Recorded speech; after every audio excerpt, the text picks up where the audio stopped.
আপনি তো দীর্ঘদিন যাবৎ রাজনীতিতে আছেন, তো আপনার রাজনীতিতে অংশগ্রহণটা কিভাবে? আলহামদুলিল্লাহ, আল্লাহ শুকর। আমি আসলে বলতে গেলে একেবারে কিশোর জীবন থেকে সমাজ সেবামূলক কাজের সঙ্গে জড়িত ছিলাম। এটা ছিল পাকিস্তান হওয়ার পূর্বকালে। আমি 46-এ পাকিস্তানের রেফারেন্ডাম যেটা হয়, আমি সেই রেফারেন্ডামে মুসলিম লীগের পক্ষে ছাত্র নেতা হিসাবে অংশগ্রহণ করি এবং সেই খোদার সেনা মুসলমান লড়কেলেঙ্গি পাকিস্তান, পাকিস্তানের অর্থ কি লা ইলাহা ইল্লাল্লাহ, এই স্লোগান আমাদের ছাত্র জীবনে অনুপ্রাণিত করে। আমাদের ওস্তাদেরা এর পক্ষে ছিলেন, আমরাও এটাতে অনুপ্রাণিত হই। আর বিশেষ করে ওই সময় আমার বয়স 18 বছর, 47 সনে। তখন আমরা তদানীন্তন প্রেসিডেন্সি প্রদেশের অংশীদার হিসাবে পাবনা জেলায় হিন্দুদের আধিপত্য, হিন্দু জমিদার, তারপরে তাদের দ্বারা শাসিত শোষিত মুসলমানদের করুণ অবস্থা, এগুলো আমরা খুব ভালোভাবে দেখি, অবলোকন করি। এবং ইন্টারাতে আমরা কংগ্রেস এবং মুসলিম লীগের এই দুই আন্দোলনের মধ্যে পাকিস্তানের আন্দোলনকে আমরা মুক্তির জন্য মনে করি যে একটি ভূখণ্ড যেখানে মুসলমানদের জাতীয় সত্তা স্বাতন্ত্র নিয়ে জীবনযাপন করতে পারবে এমন একটি দেশ হবে পাকিস্তান। সেখানে মানুষের মৌলিক অধিকার রক্ষা হবে, ইসলামী আদর্শ বাস্তবায়ন হবে। কেন ওই স্লোগান যে পাকিস্তানের অর্থ কি লা ইলাহা ইল্লাল্লাহ, এটাও আমাদের সামনে ছিল। আরো ছিল যে হিন্দু জমিদার জোরদাররা মুসলমানদের উপরে যে শাসন শোষণ করত in the name of British government, সেটা আমরা চোখে দেখেছি। মুসলমানদের লেখাপড়া শিক্ষার প্রতিষ্ঠান ছিল না, মুসলমানরা হিন্দুদের কাছ থেকে অর্থ নিয়ে সেই টাকার সুদ দিত, সুদি কারবারি করে মুসলমানদের বাড়ি ঘর পর্যন্ত তারা নিজেদের দখলে নিয়ে নিত। এইসব জুলুম শোষণ আমরা দেখেছি। এমনকি মুসলমানরা হিন্দুদের বাড়ির সামনে দিয়ে জুতা পায়ে যেতে পারতো না, ছাতি মাথায় দিয়ে যেতে পারতো না। মুসলমানদের জায়গা জমি সব প্রজাসত্ব আইনের মাধ্যমে প্র্যাকটিক্যালি সব হিন্দুদেরকে দিয়ে দেওয়া হয়েছিল। মুসলমানরা প্রান্তিক চাষিতে পরিণত হয়েছিল। এমনকি আমরা দেখেছি হিন্দুদের পূজা পার্বণে মুসলমানরা সেখানে দর্শক হিসাবে তাদের যাওয়া অনেকটা তারা মনে করতেছে গর্বের বস্তু। আমরা হিন্দুদের খানিক যেতে পারলাম এবং তারা আমাদের জমিদার জোরদার এইসব ছিল। এবং মুসলমানদের লেখাপড়ার দিক দিয়েও এলাকায় স্কুল কলেজ মাদ্রাসা ছিল না, মানুষ মুসলমানরা নিগৃহীত হচ্ছিল। পেয়াদা দফাদার ছাড়া মুসলমানদের চাকরি বাকরি ছিল না, উপরের সব চাকরি বাকরি ছিল সব হিন্দুদের। এইসব দেখে আমি ছাত্র জীবনেই সেই পাকিস্তান মুভমেন্টে অংশগ্রহণ করি, মিছিল মিটিং ইত্যাদি করি। আমাদের সামনে তখন ফজলুল হক সাহেব ছিলেন মুসলমানদের নেতা, খাজা নাজিমউদ্দিন সাহেবের কথা শুনতাম, ওনাদেরকে দেখেছিও। এইগুলোই ছিল পাকিস্তান মুভমেন্টে অংশগ্রহণ করার কারণ। কিভাবে আসলেন জামাত ইসলামের সাথে আপনার সম্পৃক্ততা? তো এরপর পাকিস্তান 47 সনে পাকিস্তান হলো। পাকিস্তান হওয়ার পরপরই আমরা দেখতে পেলাম যে পাকিস্তান হওয়ার দ্বারাতে যে উৎসাহ উদ্দীপনা নিয়ে আমরা পাকিস্তানে বসবাস শুরু করলাম, সেখানে মুসলিম লীগ দেশ শাসন শুরু করলো, কিন্তু না ইসলামী শাসনতন্ত্র, না গণতন্ত্র, না সেখানে মানুষের অধিকার হাসিলের কোনো সুযোগ আসলেও, বরং পাকিস্তান হওয়ার পরপরই লিয়াকত আলী খানকে হত্যা করা হলো। কায়েদ আজম 48-49 মৃত্যুবরণ করলেন, তারও মৃত্যুটা অনেকটা হলো। এইভাবে পাকিস্তানের মধ্যে ইসলামী শাসন প্রতিষ্ঠিত হওয়ার কোনো লক্ষণ দেখলাম না। তারপরে আমার বন্ধু সৈয়দ মোহাম্মদ আলী মরহুম এবং ব্যারিস্টার কোরবান সাহেব, তাদের দ্বারাতে আমি অনুপ্রাণিত হয়ে, আমি তখন সিরাজগঞ্জে ফাজিল পড়ি, তখনই 1951 সালে আমি জামাত বই পুস্তক পড়ে জামাত ইসলামীতে শরিক হই। আমাদের দায়িত্বশীল ছিলেন সৈয়দ মোহাম্মদ আলী সাহেব মরহুম, সেক্রেটারি ছিলেন ওই সংগঠনের ওখানকার ব্যারিস্টার কোরবান আলী, আমি তাদের সাথে সঙ্গে ছিলাম। 51 সালেই ইসলামী আন্দোলনের শরিক হওয়ার দিকে মানসিকতার সৃষ্টি হয়, বিশেষ করে মৌলানা মওদুদের লিটারেচার, তারপরে আল্লামা ইকবালের বই পুস্তক পড়ার, আলতাফ হোসেন হালির মুসাদ্দাসে হালি ইত্যাদি পড়ে মুসলমানদের দুরবস্থা দূর করার জন্য জামাত ইসলামী একমাত্র ভালো প্রতিষ্ঠান, এইটা মনে করে জামাতে শরিক হই 1951 সালে। আপনি তো নির্বাচন, আমরা শুনছি একদম লোকাল গভর্নমেন্ট থেকে নির্বাচন করতেন, নির্বাচন প্রথম কি হলো আসলে নির্বাচন? এটা আসলে 1958 সালে যখন আইয়ুব খান 7ই অক্টোবর সে মার্শাল ল জারি করল, ওই সময় উনি বেসিক ডেমোক্রেসি বলে মৌলিক গণতন্ত্র পদ্ধতি চালু করলেন।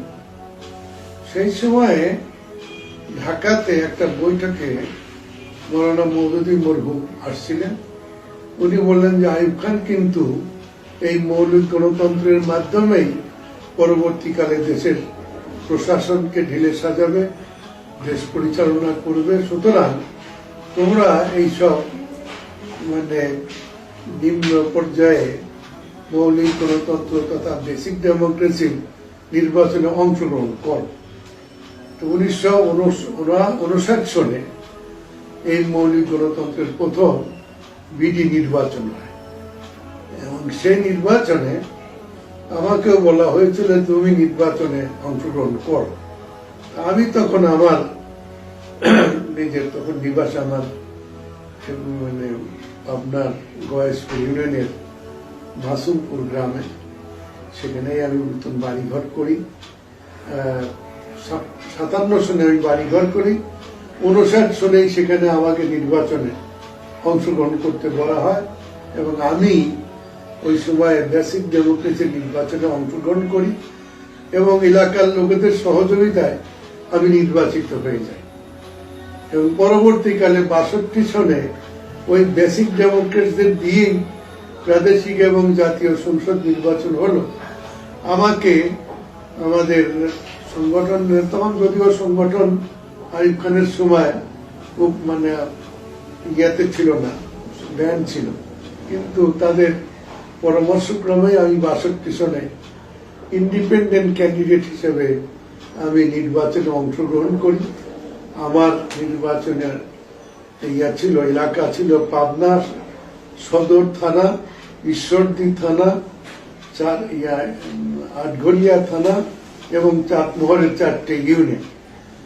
আমি সেখানে আমার আসন ছিল কয়টা?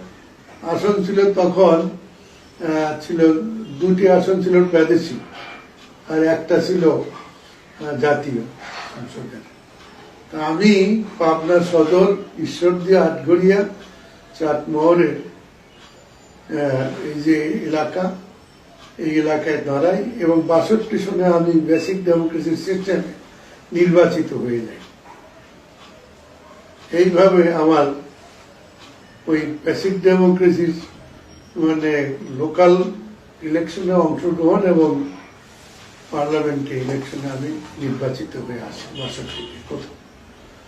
তারপরে 62-র পরে 64-তে যখন কফ গঠন হয় তখন কম্বাইন অপোজিশন পার্টি ফাতেমা জিন্নাহর পক্ষ থেকে যেটা হয়েছিল, আমি তখন কম্বাইন অপোজিশন পার্টির নমিনি হিসাবে নির্বাচনে ওই এলাকার থেকে অংশগ্রহণ করি এবং দ্বিতীয়বার নির্বাচিত হয়ে যায় এবং এসে 62 সনে থেকেই আমরা ওই নির্বাচিত হয়েই আমরা তখন এই মৌলিক মানবিক অধিকার আদায়ের আন্দোলনে আমরা তখন স্বাক্ষর সংগ্রহ করে তখন পাকিস্তানের ওই অঙ্গে এবং এই অংশে দুই অংশ থেকেই অভিযান চালানো হয়।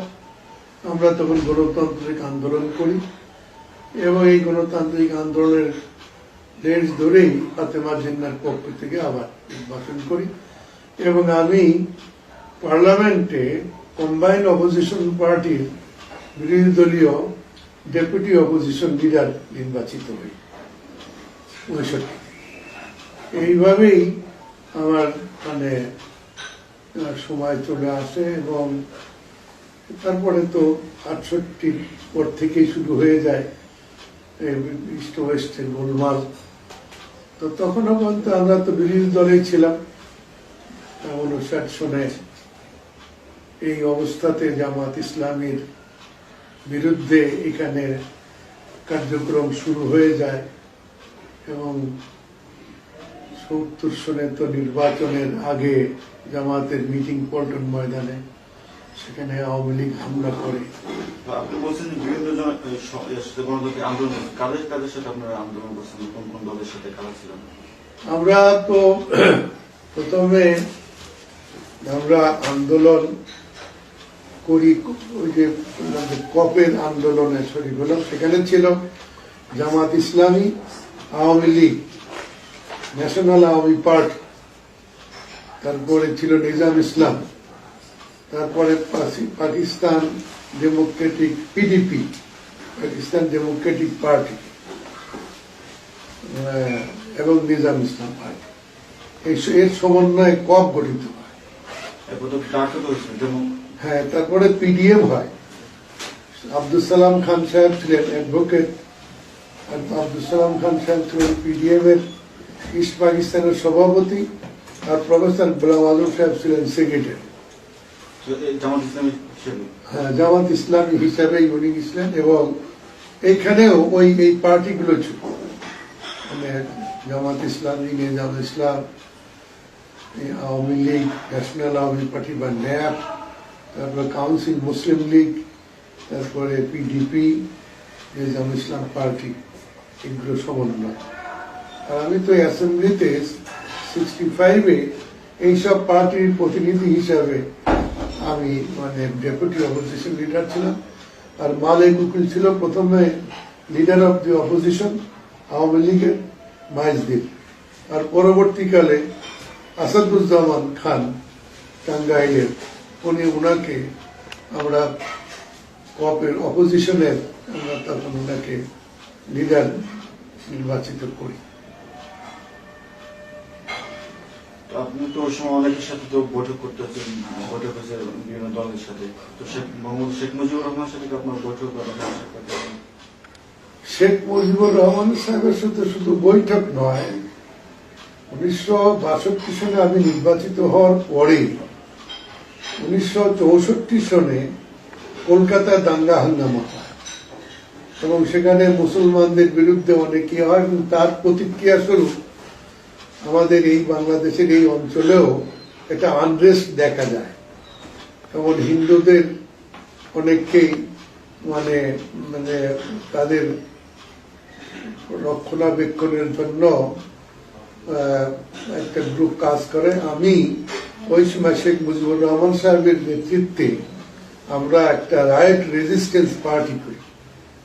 রায়ট রেজিস্ট্যান্স পার্টি তো না, রায়ট রেজিস্ট্যান্স মুভমেন্ট করি এবং সেখানে শেখ মুজিবুর রহমান সাহেবের নেতৃত্বে উনি ছিলেন মৌলভী ফরিদ আহমদ সেলিম নিজাম ইসলামের, আর ব্যারিস্টার আক্তার উদ্দিন ছিলেন জামাতের পক্ষেই, আর আমি ছিলাম তখন গোলাম আজম সাহেবরা লাহোরে ছিলেন, মানে আব্দুল রহিম সাহেব গোলাম আজম সাহেব লাহোরে ছিলেন। তো ওনার নেতৃত্বে আমরা যে রায়ট রেজিস্ট্যান্স কমিটি করি, এই কমিটি করে আমরা ঢাকাতে হিন্দুদের বিভিন্ন জায়গায় ক্যাম্প করে করে তাদেরকে আমরা রিলিফের ওয়ার্ক করি, এবং শেখ মুজিবের সাথে আমরা সেখানে ওনার সাথে বিভিন্ন জায়গা দিকে চাঁদা, তারপরে কি বলে চিড়িয়া মুড়ি গুড় এইসব কালেকশন করে করে এই আমাদের হরদাও গ্লাস ফ্যাক্টরির ওখানে, তারপর শুক্রাপুরে, তারপর এই যে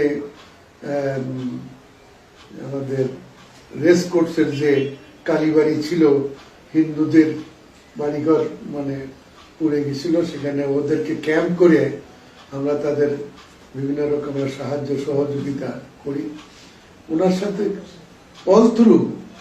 এমনকি 71-এ যখন ইলেকশন করি আমরা, 70-তে যখন ইলেকশন করি, তখন তো প্র্যাকটিক্যালি আমি বিরোধী দলীয় মানে জাতীয় নেতাদের মধ্যে একজন পরিগণিত হয়েছিলাম। এই 2 টার্মে বিরোধী দল করার কারণে আমি 62-তেও বিরোধী দল করেছি, আবার 65-এও তো কম্বাইন্ড অপোজিশনের ডেপুটি লিডার ছিলাম সংসদে। তো সেই দিকে আমার পরিচিতি সর্বত্রই ছিল। তো 70 ইলেকশনে আমি আর উনি একসঙ্গে ট্যুর করেছিলাম ইয়েতে, ওয়েস্ট মানে নর্থ বেঙ্গলে। তো সেই সময় একদিন উনি ইয়েতে ফেরি থেকে বলছিলেন যে আমাকে উনি মৌলানা ভাই বলে ডাকতেন। সেই দিকে উনি বললেন যে আমরা পূর্ব বাংলায়, তখন উনি পূর্ব বাংলা শব্দটা বলতেছিলেন, although it was East Pakistan at that time, কিন্তু উনি বলছেন যে পূর্ব বাংলায় আমরা তো কারো ব্যাপারে চিন্তা করি না, তবে আপনার সিটটা নিয়ে আমাদের চিন্তা আছে। এবং ইলেকশনেও আমি মাত্র আমার জানা মতে 5000 ভোটে আমি পরাজিত হয়েছিলাম 1970-এর নির্বাচনে।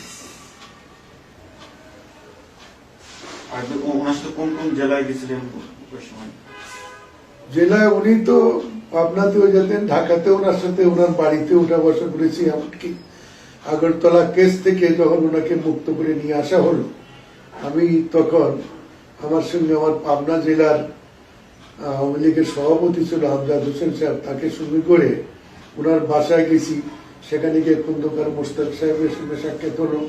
তারপরে মানে ওনার রুমে নিচের তলাতে 32 নম্বরের বাড়িতে ওনার সঙ্গে আমি আর আমজাদ সাহেব দেখা করলাম। তখন উনি গোল টেবিল বৈঠকে, আইয়ুব খানের গোল টেবিল বৈঠকে যাওয়ার জন্য ওনাকে আগরতলা কেস থেকে মুক্ত করে বের করে আনা হলো।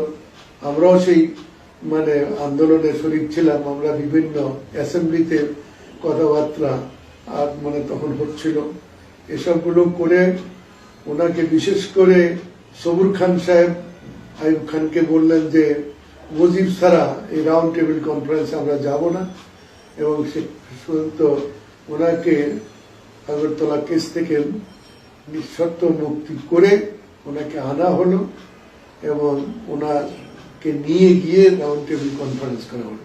তো এই কনফারেন্সে যাওয়ার আগে ওনার বাসায় গিয়ে আমি নিজে বক্তব্য রেখেছিলাম। ওনাকে বলেছিলাম যে মুজিব ভাই, আমরা তখন ওনাকে মুজিব ভাই বলে যেত, যে রাউন্ড টেবিল কনফারেন্সকে কিন্তু সাকসেসফুল করতে হবে। তা না করতে পারেন তাহলে কিন্তু দেশ এক থাকবে না, আমাদের ধারণা। তখন তো খুব দেশের ইয়া চলছে। উনি কি বলছিলেন? উনি মানে পর্যায়ে বলে ফেললেন যে আপনারা থাকেন, আমরা যাচ্ছি। ওইখানে আমি একটা প্রস্তাব দিয়েছিলাম যে ওয়েস্ট পাকিস্তানে যেরকম 4টে প্রভিন্স, আমাদের ইস্ট পাকিস্তানেও 4টে প্রভিন্স করে আমাদের প্যারিটি সেখানে কায়েম হওয়া দরকার। এটা আপনারা ওখানে মানাবার চেষ্টা করবেন আইয়ুব খানকে দিয়ে।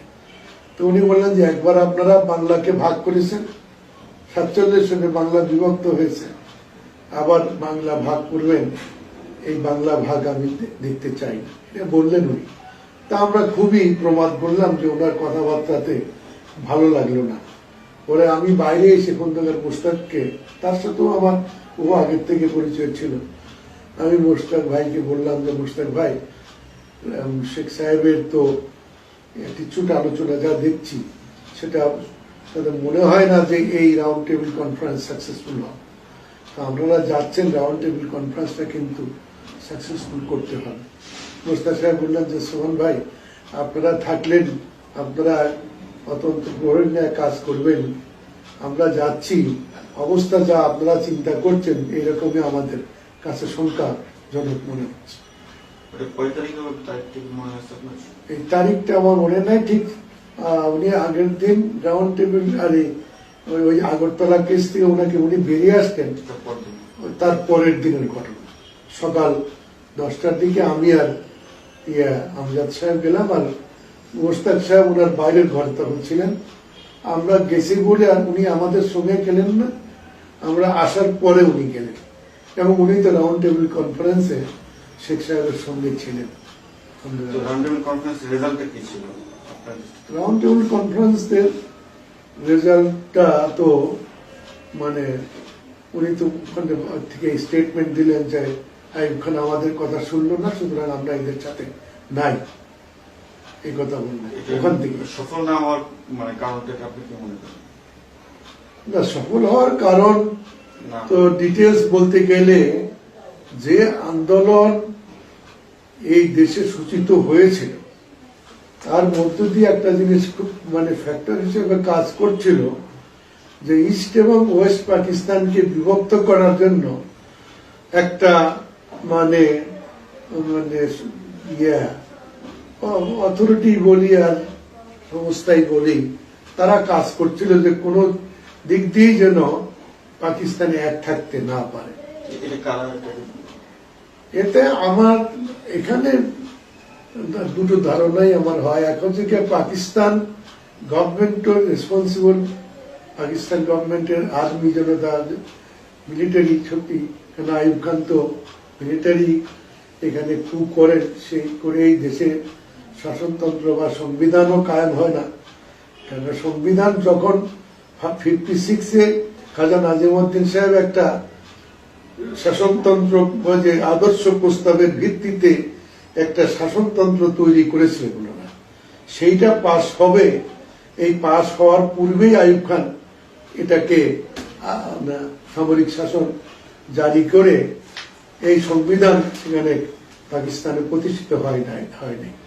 কেন 1947 সনে পাকিস্তান হলো, আর 58 সনে উনি এইটা করলেন। এর পূর্বে এই শাসনতন্ত্র সংবিধান অনুসারে এটা পাশ করে মানে গণপরিষদে এটা পাশ করে তার ভিত্তিতে দেশে নির্বাচন করে দেশের সাংবিধানিক রাষ্ট্র কায়েম করার যে সুযোগটা আসছিল সেটাকে নস্যাৎ করে দিল আইয়ুব খান। তারাও রেসপন্স ছিল, এবং এখানেও এক শ্রেণীর লোকরা ছিল যারা বামপন্থী, বিশেষ করে তারা যাতে কোনো ক্রমেই এই দুটি অঙ্গ এক থাকতে না পারে তার পিছনে তাদেরও মানে অ্যাক্টিভিটিস ছিল বলে আমি বেশ তখন পরিলক্ষণ করেছি। তো আমি আবার একটু জামাত প্রসঙ্গে আসি। এই দেশের জামাতের প্রতিষ্ঠাতা কিভাবে হয়েছে এখানে আপনি কি বলতে পারবেন? আমি 1951 সালে যখন ফাজিলে পড়ি সিরাজগঞ্জে, তখনই আমরা উর্দু পত্রিকা তর্জমানুল কোরআন আর লাহোরের আল মুসলিম বলে একটা পত্রিকা আরবিতে, এইটা আমাদের সৈয়দ মোহাম্মদ আলী সাহেব আনতেন, আমরা এটা পড়তাম উর্দু ভাষায়, আমরা আমাদের পড়াশোনা ছিল, পড়তাম। এর মধ্যে দিয়ে আমরা যখন জামাতকে দেখলাম যে একটা ইসলামী আন্দোলন এবং এটা ইসলামী আদর্শ বাস্তবায়নের জন্য সঠিক পন্থায় তারা লোক তৈরি করার কাজ করছে, আদর্শ কর্মী বাহিনী তৈরি করার কাজ করছে, যদিও তখন এইখানে জামাত ইসলামীর কোনো ব্যাপক কোনো কাজকর্ম ছিল না। ঢাকাতে মৌলানা আব্দুর রহিম সাহেব আর চৌধুরী আলী আহমদ খান সাহেব ছিলেন তখন আমির, আর মৌলানা আব্দুর রহিম সাহেব ছিলেন সেক্রেটারি। তার নাম শুনলাম, আমরা এই পড়াশোনার মাধ্যমে। তো তখন আমরা জামাত ইসলামের যে গঠন সংগঠন কায়েম করলাম সিরাজগঞ্জ। এরপরে মৌলানা আব্দুর রহিম সাহেবকে আমরা নিয়ে গেলাম সিরাজগঞ্জে। এইভাবে জামাত ইসলামীকেই আমরা গ্রহণ করলাম যে জামাত ইসলামী আদর্শবাদী একটা প্রতিষ্ঠান, এবং যদি মুসলমানদের জন্য একটি আদর্শ ইসলামী রাষ্ট্র কায়েম করতে হয় তাহলে এইটাই সায়েন্টিফিক মেথডে কাজ করছে এবং এইভাবে কাজ করা উচিত বলে আমরা কনভিন্স হয়ে তখন জামাত ইসলামীতে শরিক হই। আচ্ছা, তো এখন তো মনে করা হয় জামাত ইসলাম সবসময় পাকিস্তানের পক্ষে ছিল, পাকিস্তান সরকারের সাথে ছিল এরকম।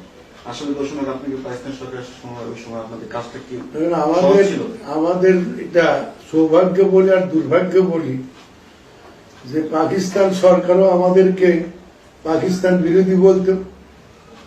একটা কথা মানে পাকিস্তানের মুসলিম লীগ সরকার এবং সামরিক সরকার জামাত ইসলামীর বিরুদ্ধে মৌলানার বিরুদ্ধে প্রচার করত যে মৌলানা মওদুদি জামাত ইসলামী পাকিস্তান বিরোধী। কেন?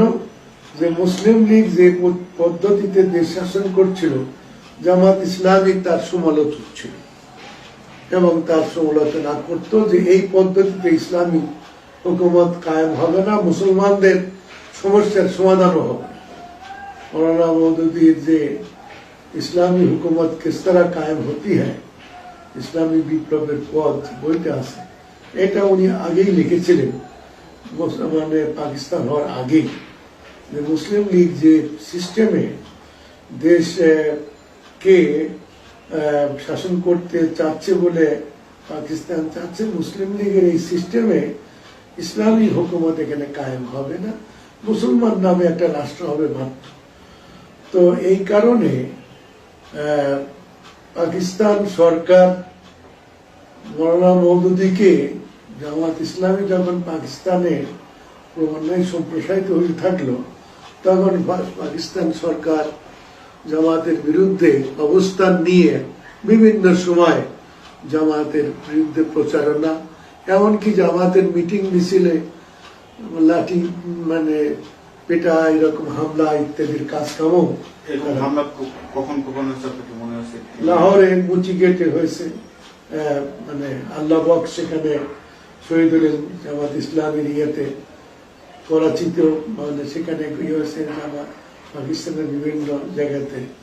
এই যে পরবর্তীকালে আমরা এই বাংলাদেশের এই এলাকাতেও আমাদের মিটিং সিটিং এ এমনকি ৭০-এর নির্বাচনের আগে এই ইয়াতে কি বলে আমাদের পল্টন ময়দানে, সেখানে আমি নিজেও শরীর ছিলাম, সেখানে আমার হাতের আঙুল ভেঙে গেছিল, মাথা ফেটে গেছিল।